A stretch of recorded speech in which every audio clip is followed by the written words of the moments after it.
After twelfth, मतलब till twelfth बच्चा क्या ऐसी क्वालिटीज डेवलप करे अपने अंदर कि आगे की लाइफ थोड़ी उसको इजी लगे? कॉलेज में और स्कूल्स में उनको इस तरीके की ट्रेनिंग दी जाती है। साइकोलॉजिस्ट भी होते हैं, काउंसलर्स भी होते हैं जो उनको ये बताते हैं कि उनको आगे किस फील्ड में और क्या करना है। पर मैम मुझे लगता है आजकल के पेरेंट्स, बच्चों से ज़्यादा पेरेंट्स का प्रेशर कह लीजिए या पीयर प्रेशर कह लीजिए, स्पेशली जो टीनेजर्स होते हैं जैसे 11th 12th 10th 11th 12th basically, जहाँ से बोर्ड स्टार्ट होते हैं, तो पेरेंट्स का प्रेशर, मार्क्स नहीं लाओगे तो सोसाइटी क्या कहेगी, अच्छे कॉलेज में एडमिशन नहीं मिलेगा, पीयर प्रेशर कि मेरे तो इतने आए तेरे इतने भी नहीं आए। तो वो सारे प्रेशर के अंदर बच्चा कैसे डील करे? ये प्रेशर तो किसी भी तरीके का बच्चे पर होना ही नहीं चाहिए, चाहे वो पेरेंट्स का प्रेशर हो, चाहे पीयर ग्रुप मेंबर्स का हो, या कॉलेज या स्कूल में जो उनके टीचर्स होते हैं उनका कोई प्रेशर। क्योंकि प्रेशर होने से तो बच्चा जो क्वालिटीज़ उसके अंदर हैं वो क्वालिटीज़ भी बाहर नहीं आ पाएंगे। आपको क्या लगता है आने वाले टाइम में, जैसे we are living in AI era, जिसे बोलते हैं कि हर चीज़ थ्रू आर्टिफिशियल इंटेलिजेंस हो रही है, तो आने वाले टाइम में क्या टीचर्स को एआई रिप्लेस कर पाएगा? नहीं, बहुत लोगों को ये मिथ है कि हाँ ऐसा हो जाएगा। From classroom to career, a conversation with Professor Dr. Alka Agarwal. Namaste champs, welcome to the channel. Every student dreams of scoring good marks in school, but have you ever wondered what happens after the board exams? How do successful students prepare for college? What skills do companies actually look for? Why do some students with average marks become highly successful while some toppers struggle later? Students often prepare only for board exams, but very few know how those marks translate into college admissions, careers, and long-term success. Today, we will bridge that gap. Today's guest is an eminent educationist and academic leader. She has spent years shaping young minds and preparing students not just for examination but for life. It's my absolute honor and privilege to welcome Professor Dr. Alka Agarwal, Director of Mewar Group of Institution. Welcome, ma'am. Welcome to the channel. Ma'am, what is the biggest misconception that class 12 student has? किस बारे, मतलब उनको एक लगता है कि हम 12th में हैं तो एक आगे की लाइफ को लेकर एक मिसकंसेप्शन जो है बच्चों के दिमाग में, वो आपको क्या लगता है क्या है? मिसकंसेप्शन कहेंगे इसे या अनसर्टेनिटी कहेंगे कि बच्चा 12th के बाद क्या करना चाह रहा है, उसके लिए वो ये नहीं समझ पा रहा है कि मैंने क्या पढ़ाई करी है और मुझे उस पढ़ाई का आगे ग्रेजुएशन या पोस्ट ग्रेजुएशन में किस तरीके से यूज़ करना है। और ये मेरे ख्याल से अब बहुत ज़्यादा मिसकंसेप्शन है नहीं, क्योंकि आजकल स्कूल्स में काउंसलर्स आते हैं जी। और क्लास 6th से काउंसलर्स आने लग जाते हैं जो डिफरेंट तरीके की काउंसलिंग बच्चों की करते हैं। और 9th 10th 11th में तो उनको बहुत अच्छे तरीके से बताया जाता है कि आपको आगे क्या करना है after 12th, where you have to go, in which field you have to go, कौन सा कोर्स आपको ऑप्ट करना है और किस फील्ड में आप अच्छा अर्न भी करोगे, सक्सेसफुल भी रहोगे और आप अच्छे तरीके से उसको आगे लीड भी करोगे। तो मुझे लगता है कि काउंसलिंग से बहुत ज़्यादा बच्चों का अब माइंड क्लियर हो चुका है कि उन्हें आगे क्या करना है। तो आप कहना चाहते हैं कि मिसकंसेप्शन को दूर करने के लिए बच्चों को काउंसलिंग करना ज़रूरी है, बहुत ज़रूरी, जो कि आजकल एक कॉमन पार्ट बन चुका है। बिल्कुल बिल्कुल। और आपको मैं बताऊं कि ये तो चलिए करियर काउंसलिंग है या आपको क्या आगे करना है उसके लिए काउंसलिंग है। आजकल अच्छे स्कूल्स में तो बच्चों को फर्स्ट क्लास से काउंसलिंग शुरू हो रही है। बहुत बड़े बड़े काउंसलर्स स्कूल्स में अपॉइंट किए जाते हैं जो बच्चों की हर तरह की काउंसलिंग करते हैं। तो बहुत स्टार्टिंग से बच्चा जो होता है वो बहुत फोकस्ड होता है जी। तो मुझे लगता है कि ऐसा कोई मिसकंसेप्शन बच्चे को होना नहीं चाहिए। जी जी, ओके। अगेन मैम, सो बच्चे आजकल ये सोचते हैं क्लास 12th की स्पेशली कि ऐसी मतलब उनको लगता है कि सक्सेसफुल होंगे या नहीं, तो हमारे अंदर वो क्वालिटीज़ हैं या नहीं। बच्चे कंफ्यूज हो जाते हैं कि अगर मैं अच्छा सिंगर नहीं हूँ, मेरे अंदर कुछ एक्स्ट्रा करिकुलर एक्टिविटीज़ में अच्छा नहीं हूँ, पढ़ाई में अच्छा नहीं हूँ, तो आपको क्या लगता है कि क्या क्वालिटीज़ होनी चाहिए बच्चों को आफ्टर ट्वेल्थ, मतलब टिल ट्वेल्थ बच्चा क्या ऐसी क्वालिटीज़ डेवलप करे अपने अंदर कि आगे की लाइफ थोड़ी उसको ईजी लगे? ये तो देखिए काफ़ी कुछ तो इनहेरिट होता है बच्चे में, जी। इनहेरिटेड है कि बच्चा क्या कर रहा है और आगे क्या करेगा। लेकिन हाँ, कॉलेज में और स्कूल्स में या बेसिकली स्कूल्स में जी। उनको इस तरीके की ट्रेनिंग दी जाती है। साइकोलॉजिस्ट भी होते हैं, काउंसलर्स भी होते हैं, जो उनको ये बताते हैं कि उनको आगे किस फील्ड में और क्या करना है। तो बच्चा अगर ऑलराउंडर बनना चाहता है, तो देखिए बच्चे भी डिफरेंट टाइप के होते हैं। कुछ होते हैं बहुत स्टूडियस होते हैं, उनको लगता है कि हम आईआईएम्स आईआईटी में हमें एडमिशन मिल जाएगा और फिर हम रिसर्चर बन जाएंगे, हम रिसर्च एंड डेवलपमेंट का काम करेंगे। तो फिर उनको एक्स्ट्रा करिकुलर की तरफ जाने की ज़रूरत नहीं होती है और वो जाते भी नहीं हैं। लेकिन कुछ बच्चे जो ऑलराउंडर बनना चाहते हैं, तो उनको ये लगता है कि अपने अंदर एक कॉन्फिडेंस डेवलप करने के लिए उन्हें थोड़ी थोड़ी नॉलेज सब फील्ड की होनी चाहिए। जी। जी। और इसके लिए वो अपनी पढ़ाई के साथ साथ एक्स्ट्रा करिकुलर एक्टिविटीज़ पर भी उतना ही ध्यान देते हैं। और सिर्फ बच्चा ही नहीं, आजकल स्कूल्स में भी इस पर बहुत ध्यान दिया जा रहा है। आप देखिए वहाँ म्यूज़िक कंपलसरी है, वहाँ स्पोर्ट्स कंपलसरी हैं, वहाँ स्विमिंग कंपलसरी है। अगर हॉर्स राइडिंग है उस स्कूल्स में तो वो भी कंपलसरी हैं। तो बच्चों को हर तरीके की ट्रेनिंग दी जाती है और फिर बच्चा उसमें से चूज़ करता है कि मुझे किस चीज़ में मैं बहुत अच्छा कर पा रहा हूँ जी। और वो उसकी तरफ बढ़ता है। लेकिन डेफ़िनेटली अगर वो ये सब चीज़ें अपने बचपने में कर लेता है तो वो बहुत कॉन्फिडेंट बच्चा बन जाता है। तो यानी कि ओवरऑल डेवलपमेंट पे ध्यान देना चाहिए, सिर्फ एकेडमिक्स में नहीं। डेफ़िनेटली कॉन्फिडेंस तभी आपका बूस्ट करेगा। बिल्कुल, बिल्कुल। पर मैम मुझे लगता है आजकल के पेरेंट्स, बच्चों से ज़्यादा पेरेंट्स का प्रेशर कह लीजिए या पीयर प्रेशर कह लीजिए, स्पेशली जो टीनेजर्स होते हैं जैसे 11th 12th 10th 11th 12th basically, जहाँ से बोर्ड स्टार्ट होते हैं, तो पेरेंट्स का प्रेशर, मार्क्स नहीं लाओगे तो सोसाइटी क्या कहेगी, अच्छे कॉलेज में एडमिशन नहीं मिलेगा, पीयर प्रेशर कि मेरे तो इतने आए तेरे इतने भी नहीं आए। तो वो सारे प्रेशर के अंदर बच्चा कैसे डील करे उस प्रेशर से, या अगर आप पेरेंट्स के लिए कुछ एडवाइस देना चाहें पर्टिकुलरली, क्योंकि मुझे लगता है पेरेंट्स जो खुद नहीं कर पाए वो बच्चे से एक्सपेक्ट करते हैं आउट ऑफ यस। नोवेयर। हाँ। हर बच्चा अपने आप में इंडिविजुअल है, तो आप उस पर क्या बोलना चाहेंगे? देखिए प्रेशर तो किसी भी तरीके का बच्चे पर होना ही नहीं चाहिए। जी। चाहे वो पेरेंट्स का प्रेशर हो, चाहे पीयर ग्रुप मेंबर्स का हो, या कॉलेज या स्कूल में जो उनके टीचर्स होते हैं उनका कोई प्रेशर। क्योंकि प्रेशर होने से तो बच्चा जो क्वालिटीज़ उसके अंदर हैं वो क्वालिटीज़ भी बाहर नहीं आ पाएंगे। बिल्कुल। प्रेशर में बच्चा कुछ भी नहीं कर पाएगा। लेकिन हाँ, ये बहुत ज़रूरी है कि पेरेंट्स को ये बात समझनी चाहिए और मेरे ख्याल से पेरेंट्स से बेहतर कोई नहीं समझता है कि मेरा बच्चा जो है वो उसके अंदर क्या क्वालिटी है और वो किस हद तक उसमें आगे बढ़ सकता है और क्या काम वो कर सकता है। तो अननेसेसरी अगर प्रेशर पेरेंट्स करते हैं तो उसके रिजल्ट्स आजकल आप देख रहे हैं। जी। कोटा में जो कोचिंग्स चल रही हैं और अभी जो नीट का एग्ज़ाम हुआ वो उसका लाइव एग्जाम्पल है कि नीट का एग्जाम्पल, पेपर लीक हुआ, पेपर कैंसिल हुआ, तो कुछ बच्चे हिम्मत हार गए। उन्हें लगा बिल्कुल। हमने वो वाला तो हम क्लियर कर सकते थे लेकिन अब जो आगे आएगा उसको हम क्लियर नहीं कर पाएंगे, तो उन्होंने गलत स्टेप उठाया। तो उस स्टेज पर पेरेंट्स का रोल बहुत ज़्यादा होता है और पेरेंट्स को एक्सपेक्टेशन एक अच्छा नागरिक बनाने की तरफ देनी चाहिए बच्चे को, ना कि तुम बहुत पढ़ाई करो, बहुत अच्छे नंबर लाओ।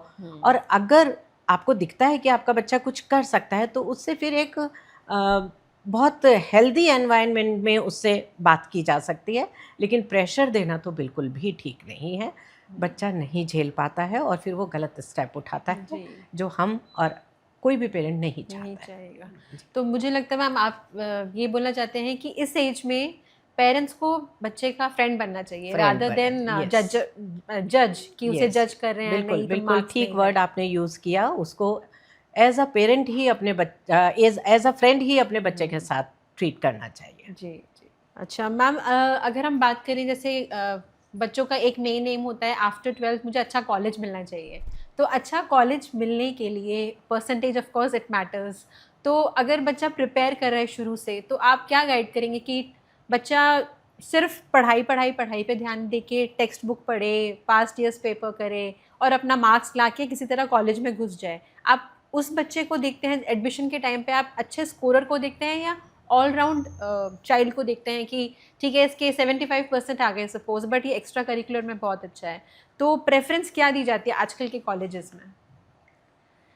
ये तो डिफरेंट कॉलेजेस का अपना डिफरेंट क्राइटेरिया होता है, जी और परसेंटेज तो ऑफ कोर्स देखते ही हैं सब लोग किसी भी कोर्स में एडमिशन लेने के लिए। जी कुछ मिनिमम परसेंटेज वो रखते हैं, अपना क्राइटेरिया फिक्स करके रखते हैं। जी और ओवरऑल डेवलपमेंट की तरफ जो बच्चा ज़्यादा सब चीज़ें कर रहा है, मुझे लगता है कि उसकी एक्स्ट्रा करिकुलर एक्टिविटीज़ भी इसमें बहुत पार्ट प्ले करती हैं। पार्टिसिपेट, जैसे हाँ आपने जी। देखा है कि बहुत सारे स्पोर्ट्स पर्सन होते हैं हम्म, जिनको अच्छे कॉलेजेस में उनके उस क्वालिटी की वजह से एडमिशन मिलता है। तो एक्चुअली वो भी बहुत अच्छा है, बट इट डिपेंड्स कि बच्चा कौन सा कोर्स कर रहा है और किस कॉलेज से कर रहा है। Correct correct.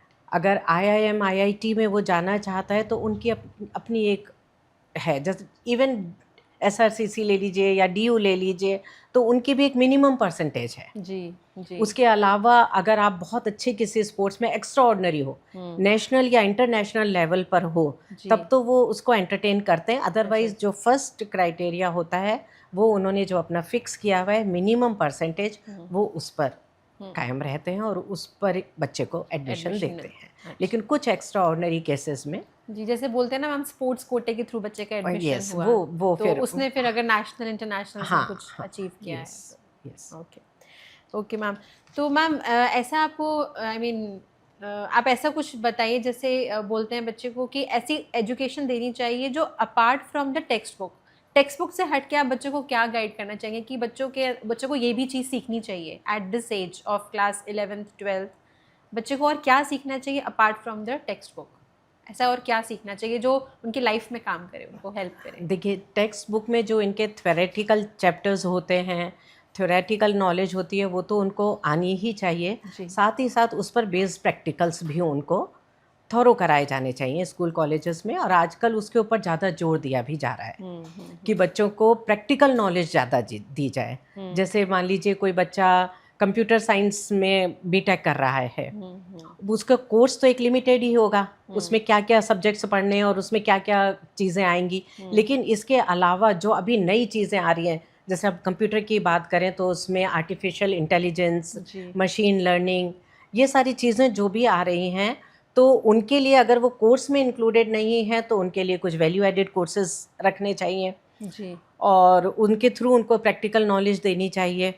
और ये तो कोर्स से रिलेटेड हो गई, लेकिन इसके अलावा लाइफ कैसे अच्छे से लीड की जाए, उसके लिए बहुत ज़रूरी है कि बच्चे को कुछ एडिशनल कोर्सेज भी दिए जाएं। जैसे आजकल एक एनवायरमेंटल साइंस का एक कोर्स जी, लगाया गया जी। है, and it is compulsory for all the students. अच्छा। अगर वो ग्रेजुएशन फर्स्ट ईयर में आता है तो उसको एनवायरनमेंट साइंस पढ़नी ही पड़ेगी, अच्छा। क्योंकि इतना पॉल्यूशन है, इतना सब जगह एनवायरनमेंट इस तरीके का हो रहा है, तो उसको कैसे आप बचा ठीक कर हैं। सकते हो, कैसे बचा सकते हो। इसी तरीके से डिज़ास्टर मैनेजमेंट आपको आना चाहिए जी। कि अब कभी कहीं कोई प्रॉब्लम आ जाए तो उससे आप कैसे मीट करोगे, उसको कैसे आप उस प्रॉब्लम से कैसे बाहर आओगे। करेक्ट। तो इस तरीके की जो प्रैक्टिकल नॉलेज है, इसके साथ साथ एक संवेदनशीलता भी बच्चे के लिए अंदर आनी चाहिए।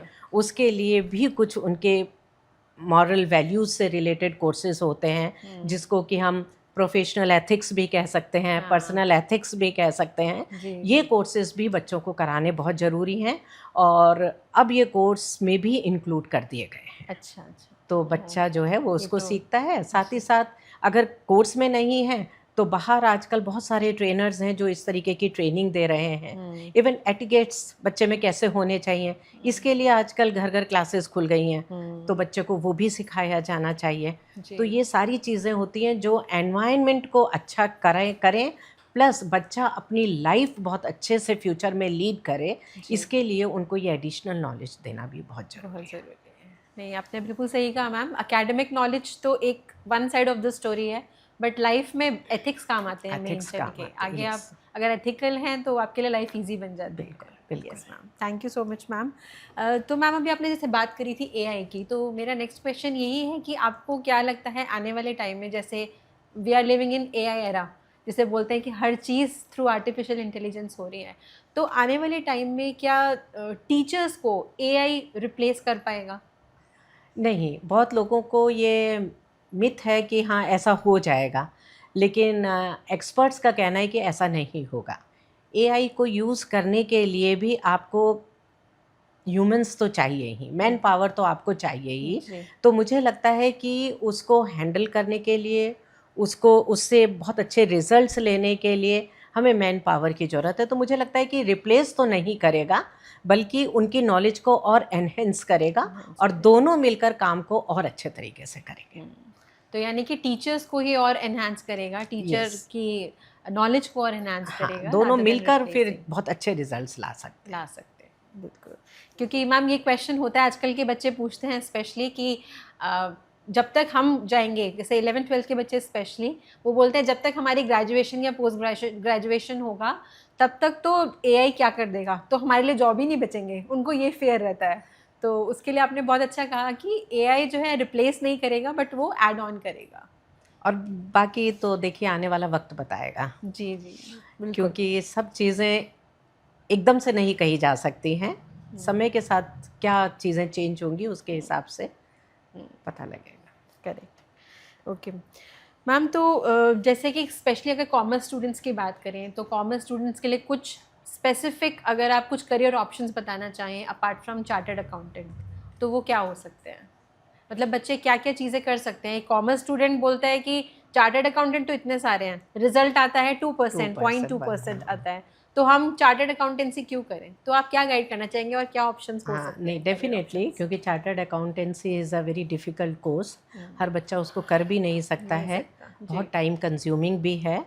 ज़रूरी नहीं है कि 3 साल में कोर्स कंप्लीट करके उसको डिग्री मिल जाए। बहुत सारे ऐसे मैंने कैंडिडेट्स देखे हैं जो 6-6, 8-8 बार जी, करते हैं तब जाकर इस कोर्स से निकलते हैं। बिल्कुल। तो वो तो ख़ैर एक बहुत अच्छा ऑप्शन है, अगर बच्चा बहुत पढ़ने वाला है, फ़ोकस्ड है और अपनी लाइफ में अच्छा सा कुछ करना चाहता है, तो उसको इसके लिए भी मेहनत करनी चाहिए। हुँ, और इसके अलावा तो कॉमर्स में बहुत सारे फ़ील्ड हैं, आप बैंक में जॉब कर सकते हैं, हुँ, आप शेयर मार्केट में जा सकते हैं, जी, आप अपना एंटरप्रेन्योरशिप, आप बिज़नेस, क्योंकि आपने इतना अकाउंट्स और इतना फाइनेंस सीख लिया होता है कि आप अपने बिज़नेस को भी बहुत अच्छे तरीके से रन कर सकते हैं। और सबसे जो ज़रूरी चीज़ है, टीचिंग ऑप्शन तो हर फ़ील्ड के लिए हर फील्ड ओपन के है। लिए, बिल्कुल। रिसर्च डेवलपमेंट कभी ख़त्म नहीं होता है, हर सब्जेक्ट में इसकी रिक्वायरमेंट है। तो टीचिंग तो चाहे आप स्कूल लेवल पर करिए, कॉलेज लेवल पर करिए, हुँ, आप अगर रिसर्च गाइड बनकर अपने कॉमर्स कैंडिडेट्स को और अच्छे तरीके से आगे अपग्रेड कराना चाहते हैं, तो उसके लिए आप मेहनत उनसे करवा सकते हैं। हुँ, तो बहुत सारे ऐसे ऑप्शन हैं जो बच्चा इसको करते हुए कर सकता है, कॉमर्स लेते हुए। ओके। तो मैम जैसे आपका रहता है, आप तो कॉलेज में यू आर द डायरेक्टर, तो आप देखते होंगे आए दिन कितने कैंडिडेट्स आते हैं एडमिशन्स टाइम पे, स्पेशली आप देखते हैं कितने बच्चे जो हैं मोटिवेट होके आते हैं, दे गेट द एडमिशन, कई होते हैं मोटिवेट होके आते हैं but they do not get the admission. बहुत सारे फैक्टर्स होते हैं। तो अगर आप 11th-12th के बच्चे जो अभी बेसिक रूट पे हैं, जो तैयारी कर रहे हैं कॉलेज, अच्छे कॉलेज में एडमिशन लेने की, तो आप उनको ऐसी 5 चीज़ें क्या बताना चाहेंगे कि अभी से वो स्टार्ट करें so that by the time they are in their college, तो उनको अच्छे कॉलेज में एडमिशन मिल सके? सबसे पहले तो उनको ये तय करना होगा कि उनको किस फील्ड में जाना है। 11th-12th में उन्होंने जो भी सब्जेक्ट ऑप्ट किए हैं, कॉमर्स लिया है, साइंस लिया है या आर्ट्स लिया है, जो भी लिया है, तो उनका करियर आगे उस फील्ड में क्या बनने का है।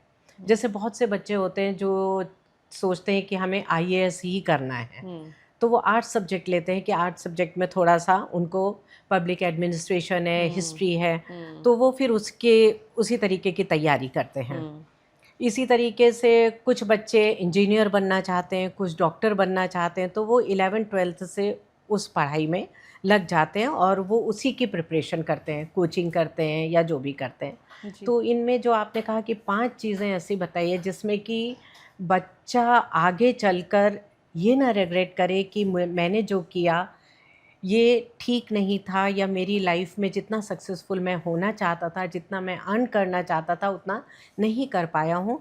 तो उसके लिए उसको प्रॉपर गाइडेंस मिलनी चाहिए, पेरेंट्स से भी और अपने ट्यूटर्स से भी। और उसको कहाँ क्या चीज़ पसंद आ रही है, उसको बहुत ध्यान से पढ़ना, समझना, सीखना चाहिए। जैसे आजकल सब लोग कहते हैं कि सोशल मीडिया जो है वो ऐसा प्लेटफॉर्म है जो कि बच्चों को बहुत अच्छी चीज़ें भी दे सकता है, और अगर बच्चा मिसगाइडेड है, डाइवर्टेड है, तो वो उसमें से गलत चीज़ें भी सीख सकता है, देख बिल्कुल, सकता है। बिल्कुल। लेकिन अगर बच्चा फोकस्ड है और उसकी लाइफ का कोई एम है, उसका कोई ऑब्जेक्टिव है कि मुझे ये ही करना है, तो उससे रिलेटेड बहुत सारी चीज़ें उसमें होती हैं, तो उसको उसी पर फोकस करना चाहिए।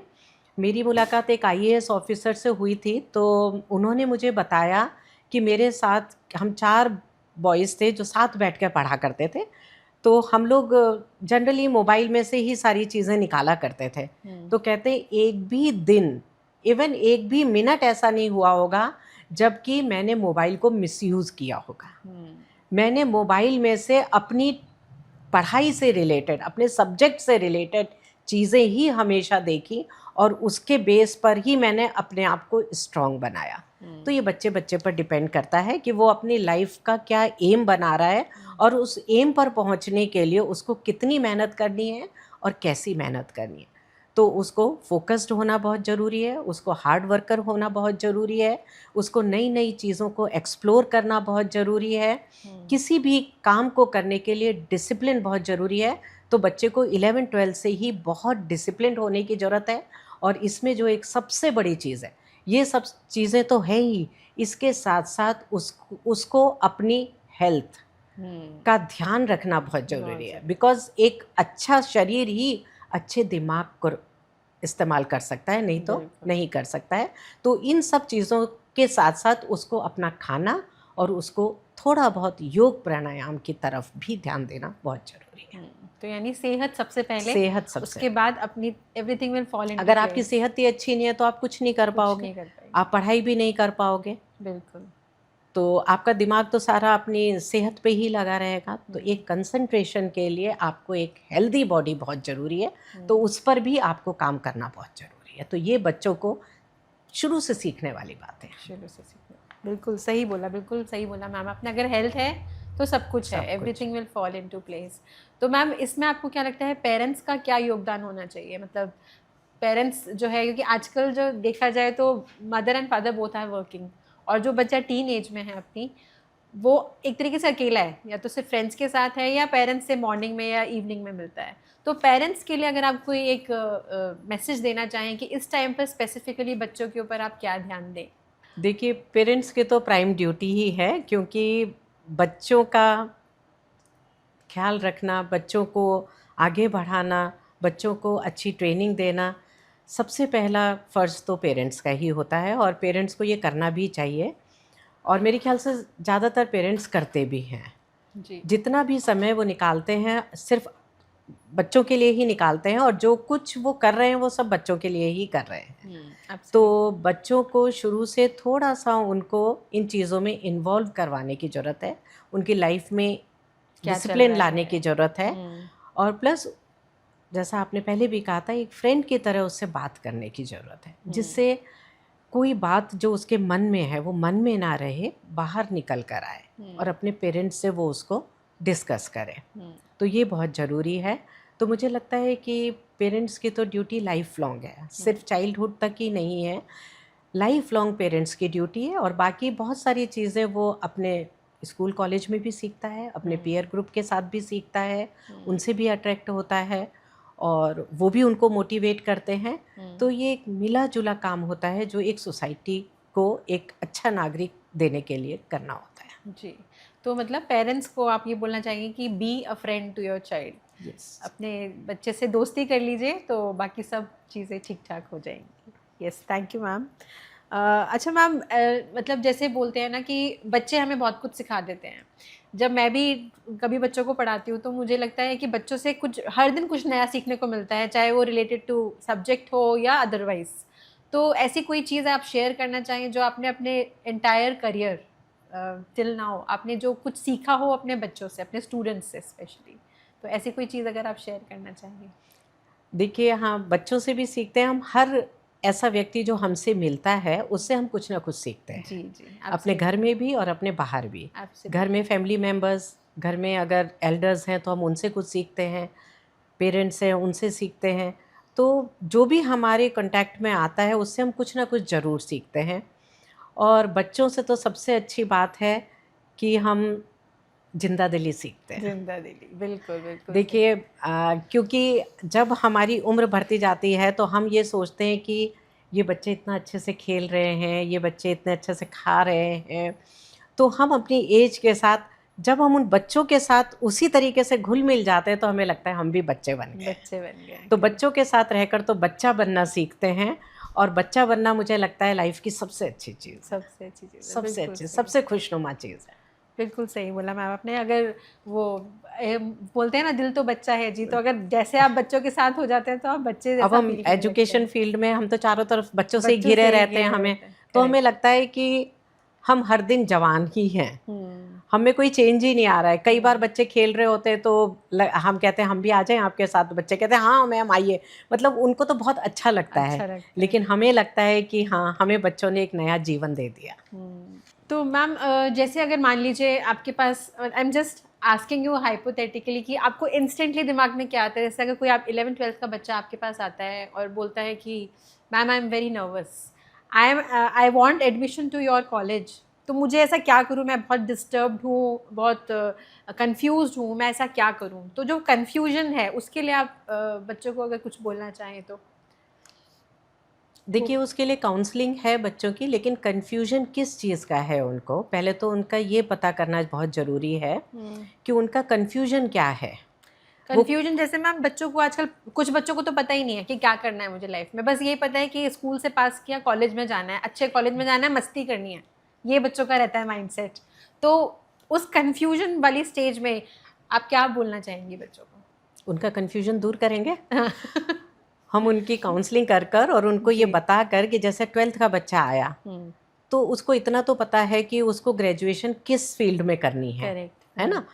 फिर उसके क्या फ्यूचर प्रोस्पेक्ट्स हैं उसके बारे में उसको थोड़ा सा बताया जाए, डराया ना जाए उसको कि भाई ये कोर्स बहुत डिफ़िकल्ट है, आप इसमें बहुत मेहनत आपको करनी पड़ेगी या आप इसको नहीं कर पाओगे, ये सब चीज़ ना करके उसके साथ एक फ्रेंडली एनवायरनमेंट बनाकर उसके कन्फ्यूजन को दूर करने के लिए जो भी एफर्ट्स हम कर सकते हैं वो हमें करने होंगे। उनके साथ बैठकर बातचीत करनी होगी, सबसे बड़ी बात है बातचीत। हर समस्या का समाधान है संवाद जी। जब तक आप इंटरेक्शन नहीं करेंगे तब तक उसका सॉल्यूशन नहीं निकलेगा। आप कुछ सोच रहे हो, हम कुछ सोच रहे हैं, बच्चे ने सोचा है मुझे कन्फ्यूजन है कि मुझे पता ही नहीं है मुझे आगे करना क्या है, और हम सोच रहे हैं यार कितना कन्फ्यूज बच्चा है, इसको तो कुछ समझ ही नहीं आ रहा है। तो हम दोनों की थिंकिंग जो है अगर अपनी अपनी जगह रही तो हम किसी सॉल्यूशन पर नहीं पहुंचेंगे। करेक्ट। हम बच्चे को उसका कन्फ्यूजन पूछ कर कि वो कहाँ किस डायलेमा में है उसको हमें दूर करने का प्रयास करना होगा और उसको बहुत लाइट एनवायरनमेंट में लाना होगा जिससे कि वो सोचेगा अरे मैं जो सोच रहा था ये तो वो है ही नहीं, सब कुछ बहुत आसान है। तो एक टीचर का या एक मेंटर का यही काम है कि बच्चे को इतना कूल एनवायरनमेंट वो दे दे कि बच्चे को लगे कि पढ़ाई भी करनी है मुझे तो हंसते हंसते करनी है, खेलते खेलते करनी है। ये एक मेंटर का काम है। करेक्ट। तो यानी कि आप बोलना चाहते हैं कि कोई फेयर नहीं है लाइफ में, ये जो बोर्ड प्रेशर बना रखा है लोगों ने, बोर्ड बोर्ड बोर्ड, तो ऐसा कुछ नहीं है, कुछ भी नहीं है, नथिंग। ये सिर्फ एक फियर है और ये इतना ज़्यादा बच्चे को परेशान करने वाली चीज़ पैदा कर रखी है जिससे कि बच्चा समझ ही नहीं पाता है कि वो कहाँ और किस चीज़ में फंसा हुआ है। ऐसा कुछ भी नहीं है, एवरीथिंग इज़ वेरी ईजी अगर आप क्लियर हैं, अगर आप फोकस्ड हैं, अगर आप कॉन्फिडेंट हैं, अगर आप तैयार हैं, जो कुछ सामने आ रहा है उसको मैं ईजीली करता जाऊंगा। उसके लिए बैकग्राउंड आपको देना है, उन्हें प्लेटफॉर्म आपको देना है as a teacher, correct, as a mentor, तो बच्चा करेगा, उसको कोई फियर नहीं है। Yes ma'am, absolutely. तो व्यूअर्स, चैम्प्स, आपके लिए मैम ने बोला है कि कोई फेयर नहीं है लाइफ में, हर चीज़ को ईजीली समझिए, ईजी वॉक करिए और अपने चैलेंज के लिए तैयार रहिए with a comfort mind. Yes definitely. Yes ma'am. तो मैम अगर एक सेंटेंस में मैं आपसे पूछना चाहूँ, what is the real purpose of education, तो क्या होगा? पर्पस क्या है एजुकेशन का? एक पर्पस तो है नहीं, एजुकेशन के तो बहुत सारे पर्पस हैं जी। अगर आपको जॉब करना है, अगर आपको बिजनेस करना है, अगर आपको कोई और तरीके का काम करना है तो एक क्वालिफ़िकेशन तो आपको चाहिए ही चाहिए, मिनिमम क्वालिफ़िकेशन आपको चाहिए ही। Correct. लेकिन इसके अलावा एजुकेशन आपको एक अच्छा इंसान बनाता है। Absolutely. एजुकेशन आपको जीने का रास्ता दिखाता है। एजुकेशन आपको व्यवहार करना सिखाता है।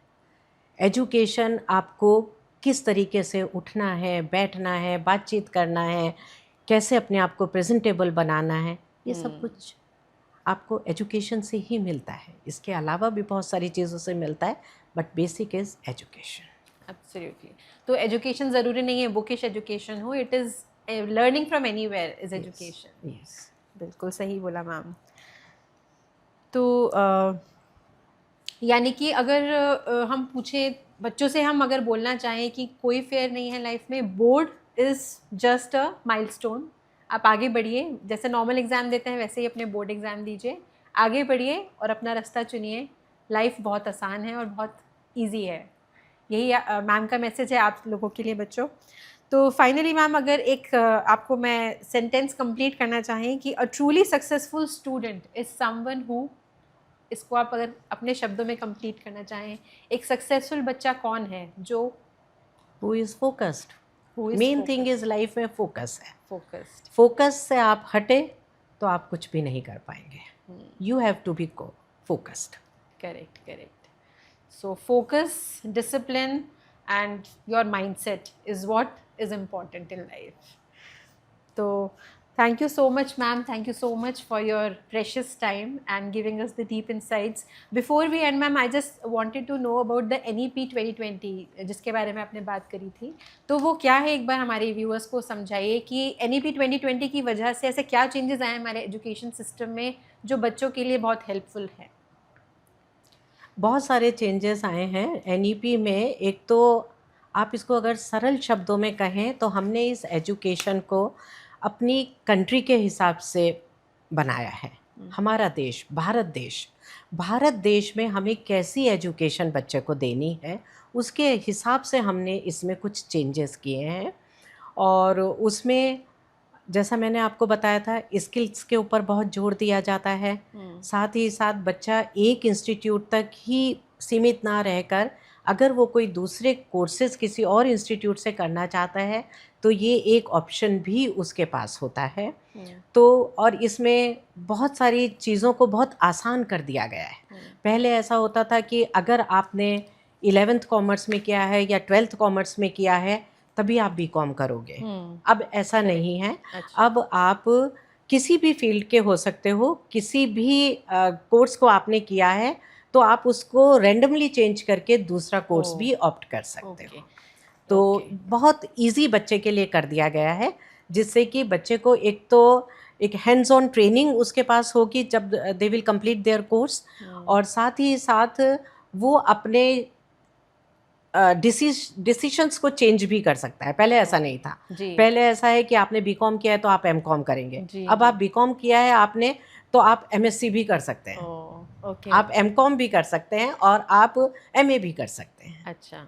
तो कुछ इस तरीके के चेंजेस जो हैं वो न्यू एजुकेशन पॉलिसी में आए हैं, जिससे कि बच्चा, क्योंकि कई बार ऐसा होता है ना, हमने जिस समय ये कोर्स ऑप्ट किया था शायद हम उस कोर्स के बारे में इतनी जानकारी हमें नहीं थी।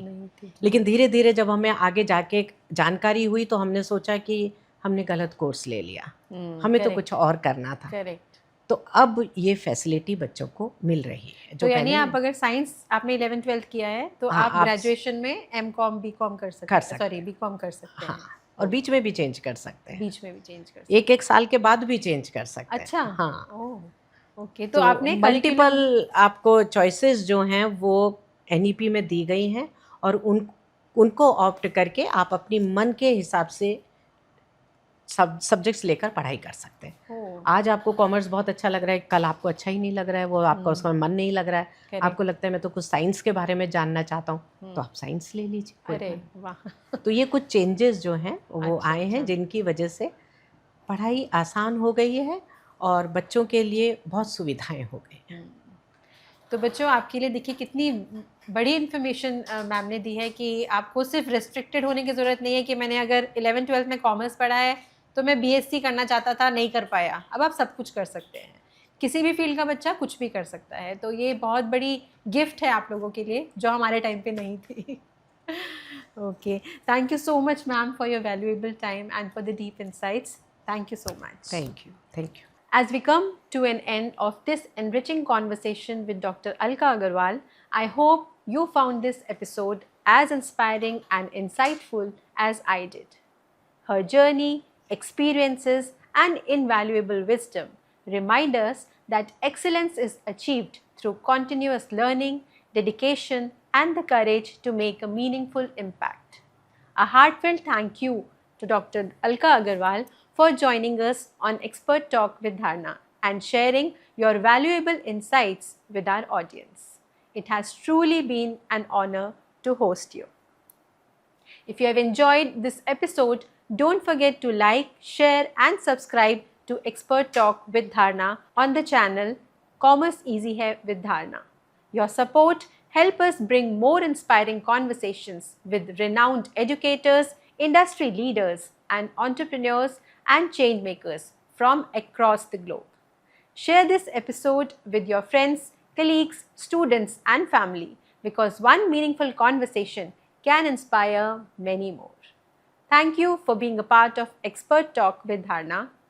I am Dharna and I'll see you with another inspiring guest and another powerful conversation. Until then, keep learning, keep growing, and keep striving for excellence. Stay inspired, stay curious. See you in the next episode.